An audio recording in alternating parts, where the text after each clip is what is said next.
Hello ಎಲ್ರಿಗೂ. ಬೆಳಗ್ಗೆನೆ ಪೂಜೆ ಎಲ್ಲ ಮುಗೀತು. ಅತ್ತೆ ಮಾವ ಕೂಡ ಬಂದರು. ಅವ್ರು ಬಂದಿದ ತಕ್ಷಣ ಬಿಸಿ ಬಿಸಿ ಬಜ್ಜಿ ಮತ್ತು ಒಬ್ಬಟ್ಟು ಮಾಡಿದೆ. ಪ್ರತಿ ವರ್ಷ ಅತ್ತೆ ಮಾವ ಮತ್ತು ಅಪ್ಪ ಅಮ್ಮ ಎಲ್ಲರೂ ಹಬ್ಬಕ್ಕೆ ಬರ್ತಾರೆ.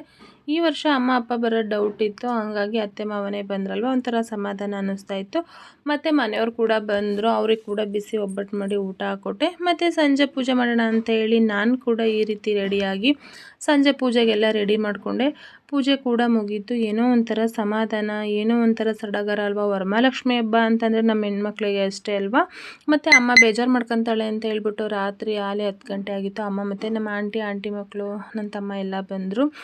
ಅವ್ರು ಬಂದಿದ ತಕ್ಷಣ ಲೇಟಾಗುತ್ತೆ ಹೊರಡೋಕ್ಕೆ ಅಂತ ಹೇಳ್ಬಿಟ್ಟು ಪಾತ್ರೆ ಎಲ್ಲ ಇತ್ತು. ಹಂಗಾಗಿ ಅಮ್ಮ ಮತ್ತು ಆಂಟಿ ಎಲ್ಲ ಪಾತ್ರೆ ತೊಳೆದು ಸ್ವಲ್ಪ ಕೆಲಸ ಎಲ್ಲ ಮಾಡಿಕೊಟ್ರು. ನಾನು ಎಷ್ಟು ಹೇಳಿದ್ರು ಕೇಳಲ್ಲ ಪಾಪ. ಯಾವಾಗಲೂ ಮಾಡ್ತಾರೆ ಕೆಲಸ. ನನಗೊಂಥರ ಖುಷಿ, ಯಾವತ್ತಾದರೂ ಅಪರೂಪಕ್ಕೆ ಒಂದು ದಿವಸ ಮಾಡಿ ಊಟ ಬಡಿಸ್ಬೇಕು ಅಂತೇಳಿ. ಆದರೂ ನಮ್ಮಮ್ಮ ಕೇಳಲ್ಲ, ಕೆಲಸ ಮಾಡಲೇಬೇಕು. ಹಂಗಾದ್ರೂ ಬಂದು ಕಾಯಿ ಎಲೆಗೆಲ್ಲ ರೆಡಿ ಮಾಡಿಕೊಟ್ರು. ನಮ್ಮ ಅಜ್ಜಮ್ಮ ಕೂಡ ಅಷ್ಟೇ ಬಜ್ಜಿ ಮಾಡೋಕ್ಕೆ ಅಂತ ಹೇಳ್ಬಿಟ್ಟು ಸ್ವಲ್ಪ ಈರುಳ್ಳಿ ಎಲ್ಲ ಹಚ್ಕೊಟ್ರು. ಬಜ್ಜಿ ಕೂಡ ಮಾಡಿದೆ. ಮತ್ತು ಎಲ್ಲರನ್ನೂ ಕೂರಿಸಿ ಊಟ ಕೊಟ್ಟೆ. ಒಂಥರ ಇವಾಗ ಸಮಾಧಾನ ಅನ್ನಿಸ್ತಾ ಇತ್ತು. ಪ್ರತಿ ವರ್ಷ ಹಬ್ಬಕ್ಕೆ ಅಪ್ಪ ಅಮ್ಮ ಬರ್ತಾಯಿದ್ರೆ, ಈ ವರ್ಷ ಬರಲಿಲ್ಲ ಅಂದರೆ ನನಗಂತೂ ತುಂಬ ಬೇಜಾರಾಗಿತ್ತು. ಬೆಳಗ್ಗೆಯಿಂದ ಇಂಟ್ರೆಸ್ಟ್ ಇರಲಿಲ್ಲ ಹಬ್ಬ ಮಾಡೋಕ್ಕೆ.